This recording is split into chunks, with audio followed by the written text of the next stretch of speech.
नमस्ते बच्चों। आज हम पुनः उपस्थित हैं पाठ 13 लेकर, जिसका शीर्षक है फूल।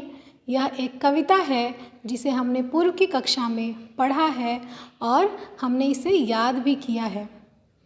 आगे की कक्षाओं में हमने अवधारणा मानचित्र बनाए हैं, कठिन शब्द लिखे हैं और हमने शब्द अर्थ भी लिखे हैं। आज की कक्षा में हम इसी पाठ से प्रश्न उत्तर सबसे पहले समझेंगे, उसके बाद हम अपनी कॉपी में प्रश्न उत्तर उतारेंगे। मौखिक प्रश्नों में सबसे पहला प्रश्न है, कविता में कौन किससे और क्या प्रश्न कर रहा है।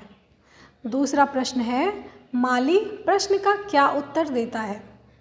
तीसरा प्रश्न है, फूल किसके बुलाने पर बाहर आते हैं। चौथा प्रश्न है, फूल किस तरह डाली के भीतर से बाहर आते हैं। पांचवा प्रश्न है, फूल खिलकर क्या करते हैं।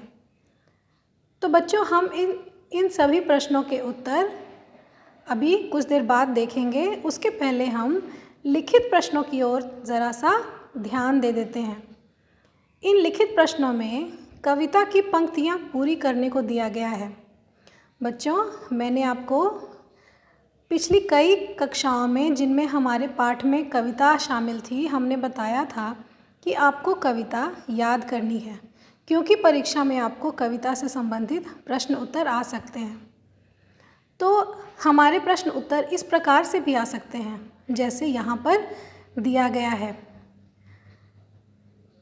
यहाँ पर कविता की पंक्तियाँ पूरी करने को दी गई हैं, जिसमें पहली लाइन है, तरु के भीतर से भैया। तरु के ही भीतर से भैया। तो हमें यहाँ पर इसके आगे वाली लाइन लिखनी है, होता है फूलों का आना, कौन कहाँ मुँह ढाके सोता। इसके बाद की लाइन है, कौन जानता पता ठिकाना। फिर आगे दिया गया है, रहते हैं कोने में दुबके, कान खड़े रहते हो जैसे, हवा बुलाती चुपके चुपके, उसको सुन लेते हैं कैसे।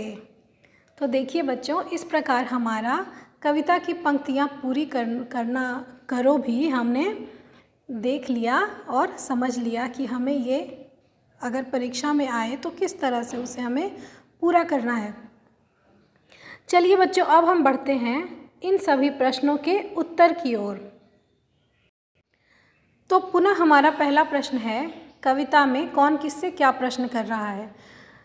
प्रश्नोत्तर शुरू करने से पहले मैं आपको एक बार पुनः बताना चाहूँगी कि सबसे पहले आपको अपनी कॉपी में दिनांक लिखना है। उसके बाद आपको पाठ की संख्या लिखनी है। फिर आपको पाठ का शीर्षक लिखना है। उसके बाद आपको प्रश्न उत्तर लिखकर पहला प्रश्न शुरू करना है। पहला प्रश्न है, कविता में कौन किससे और क्या प्रश्न कर रहा है। उत्तर है, कविता में बच्चा माली से यह प्रश्न कर रहा है कि कल तक जो डाली खाली पड़ी थी, आज उनमें अचानक फूल कहाँ से आ गए।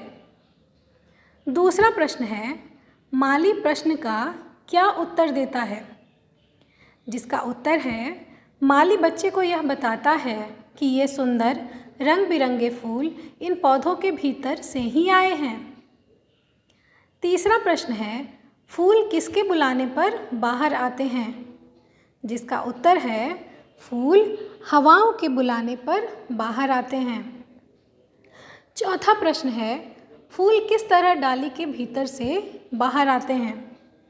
जिसका उत्तर है, फूल हवा, पानी और सूरज की पर्याप्त रोशनी मिलने पर अपनी डालियों से बाहर निकल आते हैं। पांचवा और अंतिम प्रश्न है, फूल खिलकर क्या करते हैं। जिसका उत्तर है, फूल खिलकर सबको खुशियाँ देते हैं, धरती को सुगंधित करते हैं और हमें शहद प्रदान करते हैं। बच्चों, इन सभी प्रश्नों के उत्तर लिखने के बाद आगे की लाइनों में आप निम्नलिखित शब्दों से वाक्य बनाए लिखेंगे, जिसमें आपको 4 शब्द दिए गए हैं। पहला शब्द है मधु, दूसरा सुवास, तीसरा फूल एवं चौथा धरती। इन सभी शब्दों से आपको आसान और सुंदर से वाक्य बनाने हैं। बच्चों, इस प्रकार हमारा यह पाठ भी यहाँ पर ख़त्म होता है। आगे की कुछ कक्षाओं में हम ज़रूर कुछ रचनात्मक कार्य करेंगे, जैसे चित्र बनाना आदि, और लेकिन पहले हम अपने और दूसरे कार्य पूरे कर लेंगे। बच्चों, इस पाठ को ख़त्म करने के बाद आप एक पेज ब्लैंक छोड़ेंगे, जिसमें कि बाद में आप इसी पाठ से संबंधित एक फ़ोटो बनाएंगे, एक चित्र बनाएंगे जो इस पाठ में दिया गया है, बच्चे और माली को दिखाकर, और बच्चे और माली और एक बगीचे का चित्र, एक जिसमें माली और बच्चे को दिखाया गया है, उसको बनाने के लिए आपको एक पृष्ठ खाली छोड़कर ही आगे बढ़ना है। तो आज की कक्षा में बस इतना ही। धन्यवाद बच्चों।